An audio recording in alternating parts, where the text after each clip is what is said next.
नमस्कार, मेरा नाम है ज्ञानेश्वर मारुति ढमाले। मास्टर्स इन वैदिक लिटरेचर 2022 के बैच का मैं स्टूडेंट हूँ। मेरा PRN नंबर है 22110489 और मेरे प्रोजेक्ट का यानी शोध निबंध का विषय है उपनिषद भारतीय संस्कृति का अमूल्य दर्शन। इस विषय पर अब हम विस्तार से बातचीत करते हैं। वैसे तो वैदिक लोगों का वाङ्मय इसे कहा जाता है और इसके मुख्यतः 4 विभागों में विभागनी की गई है। इसका पहला भाग जो है वो है संहिता, दूसरा है ब्राह्मण ग्रंथ, तीसरा है आरण्यके और चौथा जो आज के इस चर्चा का विषय है वो है उपनिषद। और इस उपनिषदों पर अब हम बात करने जा रहे हैं। वैसे तो उपनिषदों की अगर संख्या देखें तो आज हमें 200 से भी ज़्यादा उपनिषदें दिखाई देती है, मगर इसमें से जो मुख्य उपनिषदें हैं जिन पर आद्य गुरु शंकराचार्य जी ने भाष्य किया है, ऐसी 11 उपनिषदें हैं।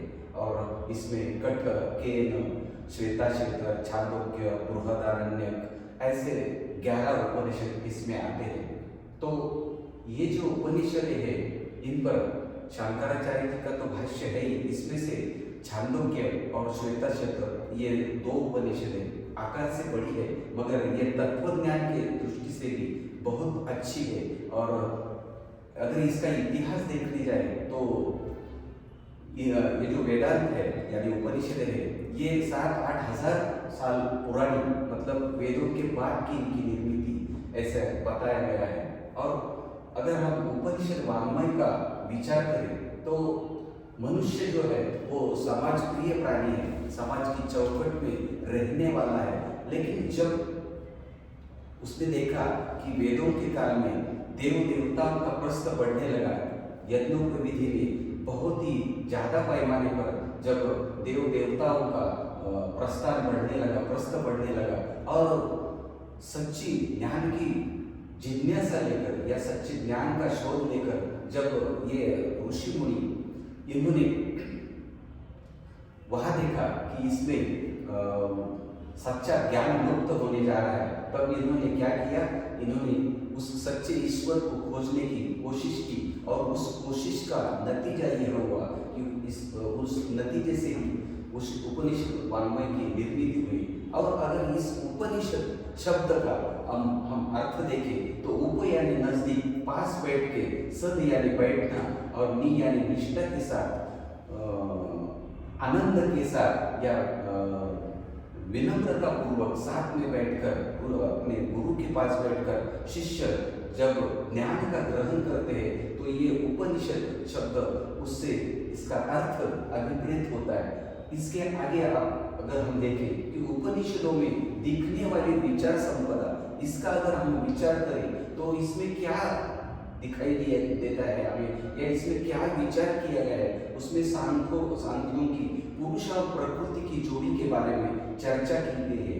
बौद्ध का विज्ञानवाद हमें यहाँ दिखाई देता है, साथ में ध्यान, धारणा और समाधि के बारे में, और उसके साथ में योग का अंतरंग भी हमें यहाँ दिखाई देता है।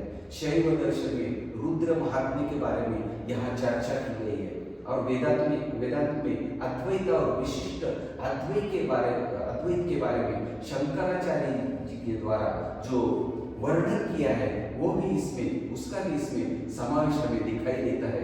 आगे जाकर जब हम देखते हैं कि उपनिषदों में अगर प्रश्न मंजूषा के बारे में बात करें और उसके समाधान के बारे में बात करें तो हमारे जो ऋषि मुनि थे उनके मन में भी यही काफी सारे सवाल उठे थे, या फिर उन्होंने देखा कि इस विश्व का कौन निर्माता है, इस विश्व की किसने निर्मित की है, ये विश्व वो निर्माण करने वाला जो भी कोई है वो कैसा होगा, और इस विश्व का अंत कब होगा, और इस विश्व के निर्मित के किस मूल द्रव्य का हाथ है, किसने ये पृथ्वी निर्माण की है, इसे रचने वाली और गतिमान रखने वाली कौन सी ऐसी अज्ञात शक्ति है।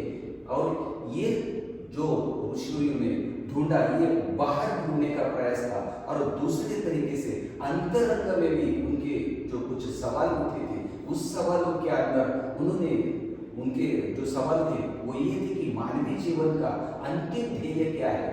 बहिरंग के सवाल हमने देखे, अब हम अंतरंग के सवाल के बारे में चर्चा करने जा रहे हैं। तो उन्होंने देखा कि मानवीय जीवन का अंतिम ध्येय क्या है, जीव की कितनी अवस्था होती है। हमने देखा कि 84 लक्ष योनि में जीव घूमता है, 4 खानी और 84 लक्ष योनि में जीव घूमता है। 4 खानी यानी स्वेदज, अंडज, जारज और उद्भिज, ऐसी 4 खानी और 84 लक्ष योनि में ये जीव घूमता है। तो ये जीव का जो घूमना है ये कब रुकेगा, मतलब ये जीव जो घूमता है ये वासना के मार्फत घूमता है। वासना एक हमारे नाथ बाबा जो है मराठी के प्रसिद्ध ग्रंथकर्ता या फिर संत, तो वो कहते हैं कि जन्म देने वाली वासनेच्या संधी, मतलब हमारे जन्म देने के कारण, जन्म देने का जो कारण है वो है वासना, पाप और हमारे कर्म। ये 3 कारणों से हमें जन्म लेना पड़ता है। तो पाप का फल कब मिलता है,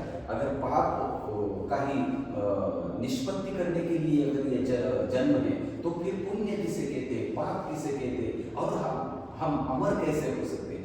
क्योंकि हर एक को लगता है कि मैं ज्यादा से ज्यादा मैं हूँ, मेरा अस्तित्व रहे, ये हर एक की भावना है। और यही सारे सवाल, प्रश्न मंजूषा और उपनिषद क्या करते हैं, इन सारे सवालों का जवाब हमें देते हैं। अंतरंग के हो, बहिरंग के हो, जो भी सवाल है, इन सारे सवालों के जवाब हमें उपनिषदों के द्वारा मिलते हैं।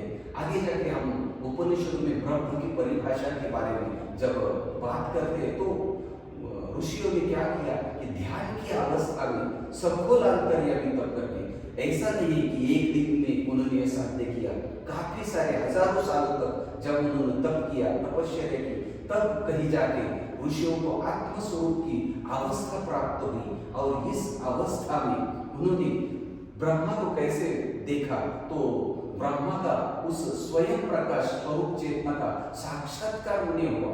और साक्षात्कार के बाद तब ऋषियों को पता चला कि मनुष्य को जिंदा रखने वाला और इस विश्व को गतिमान रखने वाला मूल तत्व एक ही है, मतलब जे पिंडी तेज ब्रह्मांडी, ऐसा मराठी में कहा गया। मतलब जो हमारे अंदर, शरीर के अंदर पिंड में है, वही ब्रह्मांड में, वही उथल पुथल वही भी हो रही है। दोनों में तालमेल रखने वाला ये कोई और नहीं बल्कि एक ही परमात्मा ही है। और आगे जाके उस ईश्वर की संकल्पना के बारे में जब हम बात करते हैं, तब हमें ऋषियों के द्वारा क्या पता चलता है, यह ब्रह्म मूर्त और अमूर्त, ऐसे 2 तरीके से उपनिषदों में बताया गया है। और ये ब्रह्म की ये जो 2 तरीके से हमें पहचान कराई दी गई, तो ऋषियों का मत है कि ब्रह्म एक रस है। क्या है, ब्रह्म एक रस है, प्रज्ञान घन है, ज्ञानमय है। यह ब्रह्म के अलावा, मतलब इस धरती पे ब्रह्म के अलावा कुछ भी नहीं है। जो भी है वो सब ब्रह्म का ही आविष्कार है। काल चक्र उसी गति से घूमता है, मतलब ये काल को घुमाने वाला भी कोई और नहीं बल्कि वो ब्रह्मा ही है। वो आद्य है, उसका कोई जनक नहीं है, उसका कोई पिता नहीं है, उसकी कोई माता नहीं है, उसका कोई संरक्षक नहीं है। यह विश्व यानी यह इस विश्व का जनक यानी उसे विश्वम्भर कहा गया है। इसलिए उसी की प्रेरणा से सब कुछ हो रहा है और वही ईश्वर है। और यही संकल्पना उपनिषद दोहराते हैं। आगे जाके इस उपनिषद में हमें हिरण्यगर्भ का स्वरूप के बारे में पता चलता है। हिरण्य मतलब सोना, मौल्यवान वस्तु, ज्ञान या प्रकाश, ऐसी इसकी यहाँ संकल्पना निर्गमित की गई है। तो ज्ञान या प्रकाश मतलब सोना जो है वो मौल्यवान वस्तु कहा गया है। सोने से आजकल सोने का तो बहुत, अगर बाजार में गए तो सोने का भाव अगर हम देखें तो सोने जैसा मौल्यवान कोई धातु नहीं है। तो ज्ञान को भी सोने की उपमा दी गई कि ज्ञान के जैसा, सोना मतलब ज्ञान है। और ज्ञान जो है आदमी के मरने के बाद भी हमारे साथ में अगर कोई आता है तो हमारा ज्ञान आता है। इसलिए ज्ञान का मतलब आत्मज्ञान का महत्व यहाँ बड़े पैमाने पे दिखाई हमें देता है। और इस ज्ञान को अगर हम देखें तो ये जो इसे ज्ञान को मतलब अंडा या अव्यक्त बीज है ये हिरण्यगर्भ जो है, और जिसने इस विश्व को ढका है, मतलब वही ईश्वर है जिसने इस मूलता वस्तु अगर देखें तो ईश्वर ही सब कुछ है, मगर हमें वो माया के कारण, आगे जाके हम माया के बारे में चर्चा करने जा रहे हैं, तो हमें सच्चा क्या है और झूठा क्या है इसके बारे में उपनिषद हमें यहाँ बताते हैं, हिरण्यगर्भ का स्वरूप बताते हैं। आगे आप उपनिषदों में विराज है ब्रह्मांड।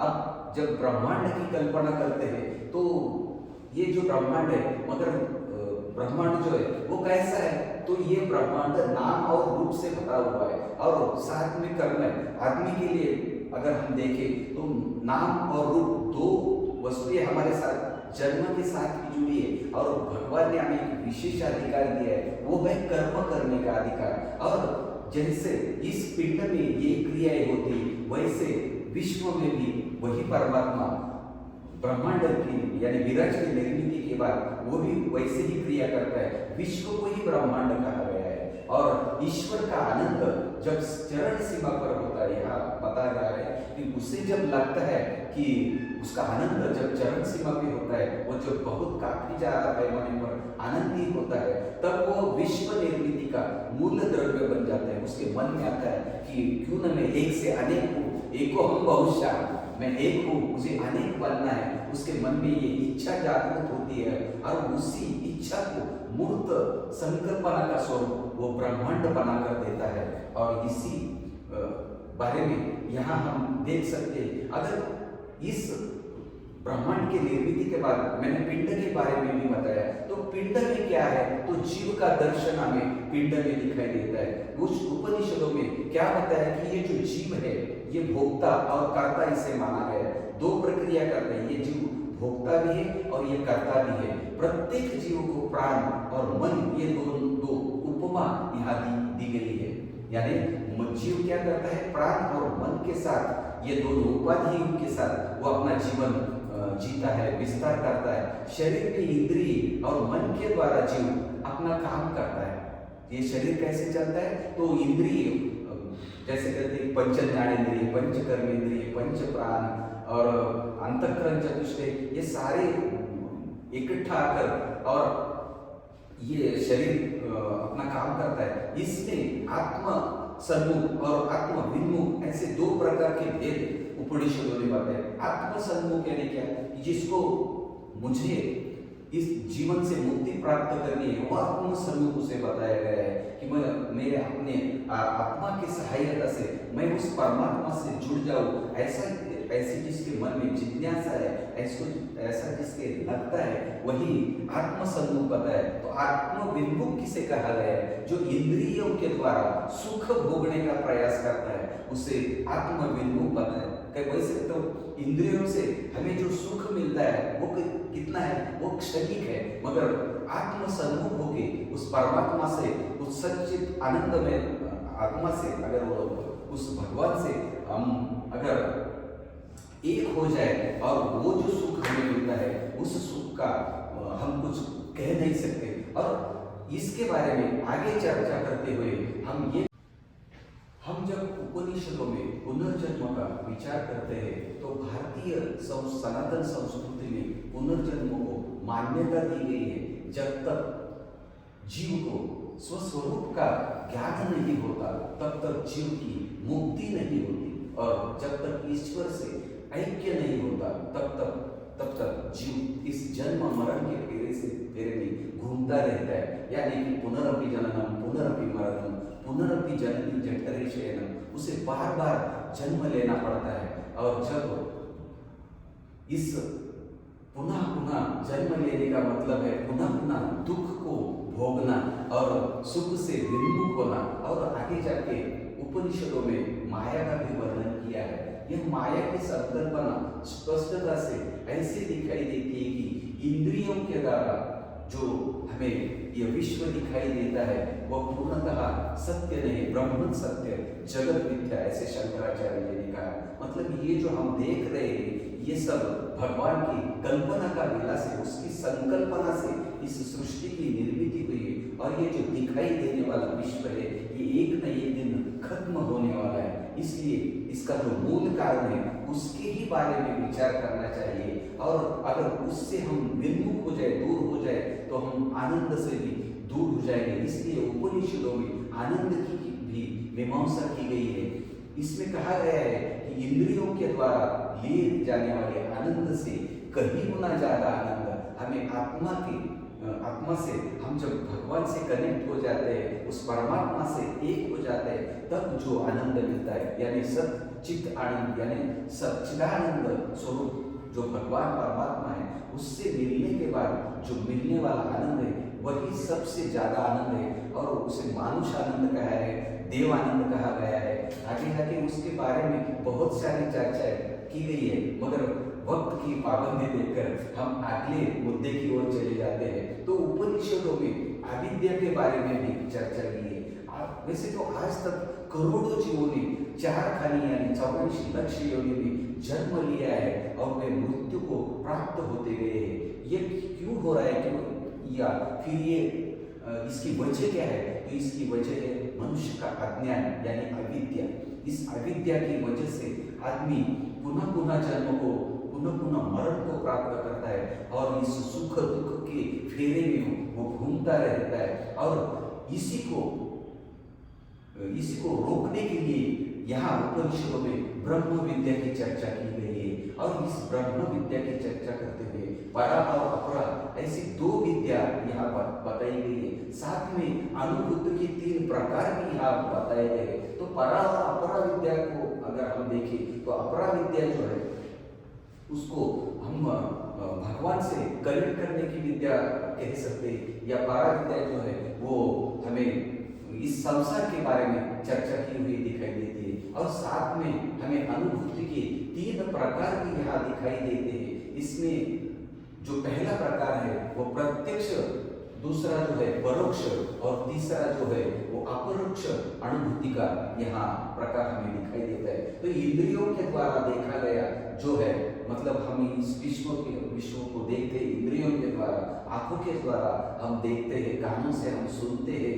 ये जो इंद्रिय है इनके मार्फत हमने जो देखा है वो प्रत्यक्ष देखा है, इसलिए इसे प्रत्यक्ष विद्या कहा गया है। इसका दूसरा जो प्रकार है, जो प्रत्यक्ष हमने देखा है, इस पर हमारी बुद्धि जो संस्कार करती है, हमारे लिए अच्छा क्या है बुरा क्या है, ये जो अनुमान लगाती है, वो हो गया परोक्ष ज्ञान। मतलब प्रत्यक्ष ज्ञान, परोक्ष ज्ञान। और तीसरा जो ज्ञान का प्रकार है वो आत्म स्वरूप में लीन होकर आत्मज्ञान को प्राप्त जो हमें ज्ञान कराता है उसे अनुभूति कहा गया है। ऐसे इस तरीके से हम प्रत्यक्ष, परोक्ष और अपरोक्ष विद्या के बारे में यहाँ बात कर सकते हैं। तो ये जो ब्रह्म विद्या मूलतः ब्रह्म विद्या है, इसी का विश्लेषण करते हुए यहाँ कुछ महत्वपूर्ण, वैसे तो 32 या 33 प्रकार की विद्याएं उपनिषदों में बताई गई है। इनमें से कुछ महत्वपूर्ण जो विद्या है उसमें जिसमें जो मधु विद्या है, मतलब ये जग भी मधु है और इसको ग्रहण करने वाला जीव भी मधु है, ब्रह्मा भी मधु है, और उसको जिस ब्रह्मा ने इस सृष्टि को निर्माण किया है वो भी मधु है। इस तरीके से ये मधु विद्या में चर्चा की है। इसके आगे अग्नि विद्या की चर्चा है, जिससे यमराज ने नचिकेता को जो ज्ञान दिया उसे उस अग्नि विद्या का, जिस विद्या को बाद में नचिकेता अग्नि विद्या कहा गया है। और आगे जाके गायत्री विद्या है, भार्गवी वारुणी विद्या है, या दहर विद्या है, काफी सारी विद्या, शांडल्य विद्या है, काफी सारी विद्याएं यहाँ है। और इन विद्याओं के द्वारा ब्रह्मा का विश्लेषण किया गया है और ब्रह्म, जीव और जगत के बारे में चर्चा की है। और अगर इस ब्रह्मा को प्राप्त करना है तो हमें साधना तो करनी पड़ेगी, और उस साधना के बारे में उपनिषदों में बताया गया है। 2 प्रकार की साधना यहाँ बताई गई है। एक है आत्मसन्मुख यानी ब्रह्म से ऐक्य करके सच्चा सुख देने वाली साधना, और दूसरी जो है वो आत्म विन्मुख साधना है, यानी इंद्रियों के द्वारा सुख लेने का प्रयास करने वाली साधना। मगर ये जो इंद्रियों के द्वारा हम सुख लेते हैं ये शाश्वत नहीं है, ये कुछ क्षणों का ही सुख है। हमें लगता है कि हमने सुख पा लिया, ऐसे जब तक लगता है तब तक वो सुख हमारे कब्जे से दूर गया होता है, और दुख हमारे पास आता है तो जो आत्मसद्गुण विद्या है, साधना है, यही सच्ची साधना है। और आगे जाके इस साधना को बल देने के लिए हमें क्या करना है, तो हमें उपनिषदों में कहा गया कि श्रवण जो है वो श्रवण का यहाँ बहुत ही महत्व बताया। वैसे तो नववेदा भक्ति में पहली ही भक्ति जो है वो नववेदा भक्ति में वो श्रवण भक्ति है। श्रवणम, अर्चनम, कीर्तनम, 9 प्रकार की भक्तियां यहाँ बताई गई है। और ये जो भक्ति है तो ये जो श्रवण है, ये श्रवण करते वक्त क्या उसकी कुछ उसके लिए कुछ साधक के मन में, यानी साधक के पास क्या होना चाहिए, तो साधक के पास जिज्ञासा होनी चाहिए। मुझे श्रवण करना है, मुझे ज्ञान प्राप्त करना है और अज्ञान दूर करने की तैयारी चाहिए। जब हम गुरु के पास जाते हैं तो हमारा अज्ञान दूर रख कर जाने चाहिए। और गुरु के पास जब हम जाते हैं तो निष्ठापूर्वक श्रवण करने की तैयारी होनी चाहिए। यानी भगवत गीता में भगवान अर्जुन को उपदेश करते हुए कहते हैं कि तद्विद्वी प्रणिपातेन परिप्रश्नेन सेवया उपदेशन्ति ते ज्ञानेन तत्त्वदर्शिनः। मगर ये वो क्यों कहते हैं कि अगर ज्ञान प्राप्त करना है तो सद्गुरु के पास जाना चाहिए। मगर कैसे जाना चाहिए, विनती पूर्वक, जिज्ञासा पूर्वक जाना चाहिए और निष्ठा से पहले उनको नमस्कार करके, प्रणिपात करके फिर ज्ञान ग्रहण करना चाहिए। और इसके आगे का जो मुद्दा है वो है मनन। एक बार श्रवण कर लिया, अच्छा श्रवण हो गया तो मनन करना वो उतना ही महत्वपूर्ण है। एक ही मतलब मनन क्या है, तो एक ही विचार हमारे मन में पक्का करना कि मुझे भगवत प्राप्ति करनी है। अगर यही विचार हमने मन में पक्का किया और तो अज्ञान रहित ब्रह्म की सत्ता माननी चाहिए।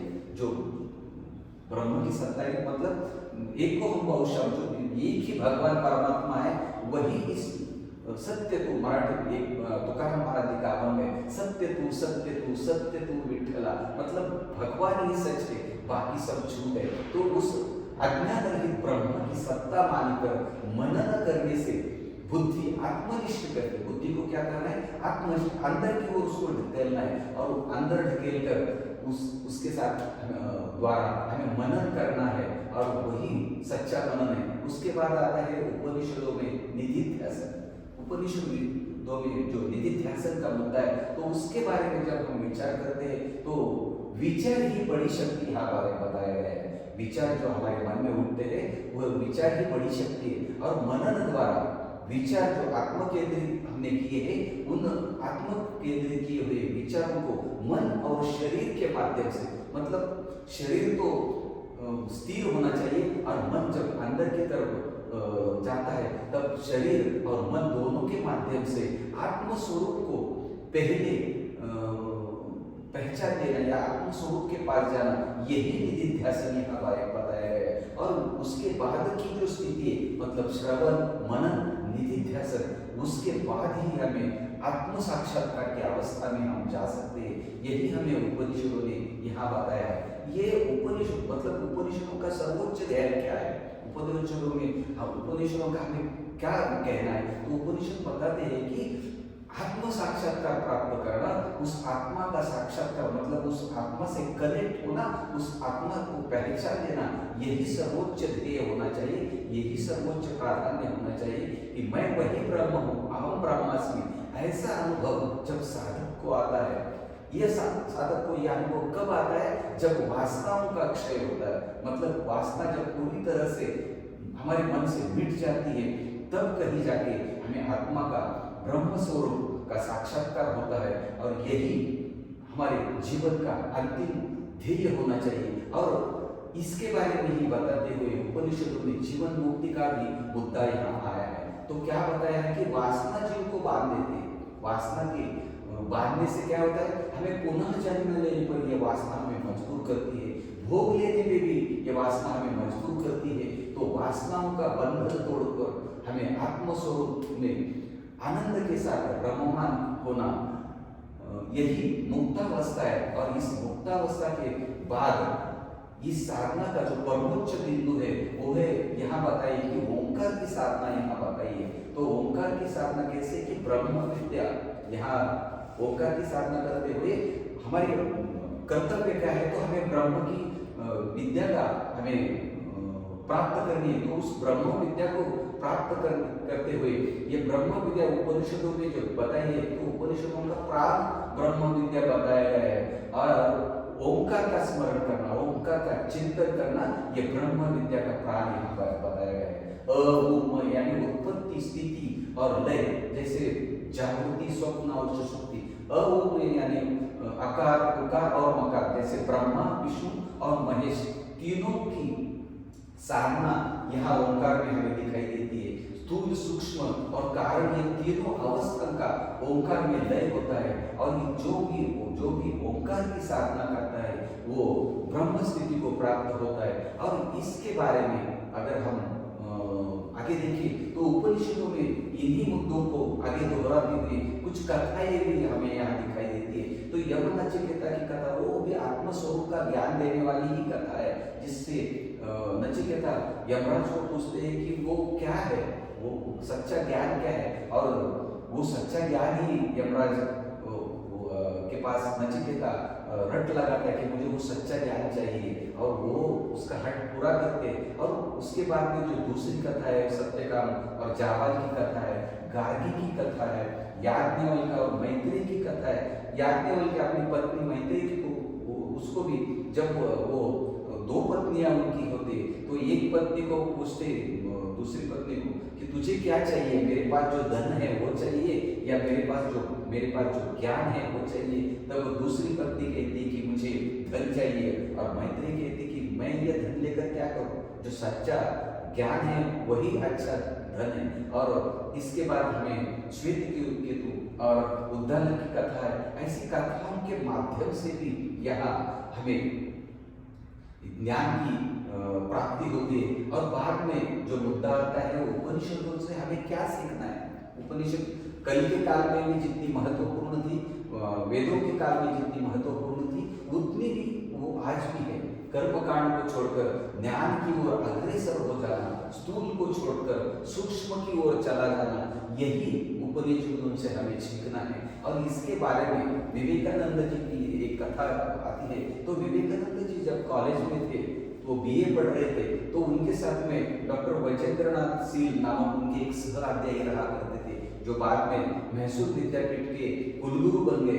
तो उनसे जब भी उनके जमाने में, मतलब उनके कॉलेज में उनके साथ में जो सहअध्यायी पढ़ा करते थे, तो किसी की भी शादी तय होती थी, तो विवेकानंद जी उसे चेष्टा से कहा करते थे कि my friend, don't be corrupted with wealth and woman, read the Upanishads and be corrupted with them. मतलब उपनिषदों का कितना महत्व हमें स्वामी विवेकानंद यहाँ बताते हैं। वो कहते कि कांता और कलह से भ्रष्ट हो जाने के बजाय उपनिषद पढ़ो और उनसे भ्रष्ट हो जाओ। ये बहुत बड़ा संदेश मेरे ख्याल से उपनिषदों के द्वारा हमें मिलता है। और यही सीख हमें जीवन को आगे ले जाती है, जीवन को अग्रसर बनाने में कामयाब होती है। और इस तरह से हम इस उपनिषद भारतीय जीवन का अमूल्य दर्शन, या भारतीय संस्कृति का जिसे अमूल्य दर्शन कहा गया है, ये टॉपिक पे मैंने आज आपके सामने थोड़े बात करने की कोशिश की है। धन्यवाद।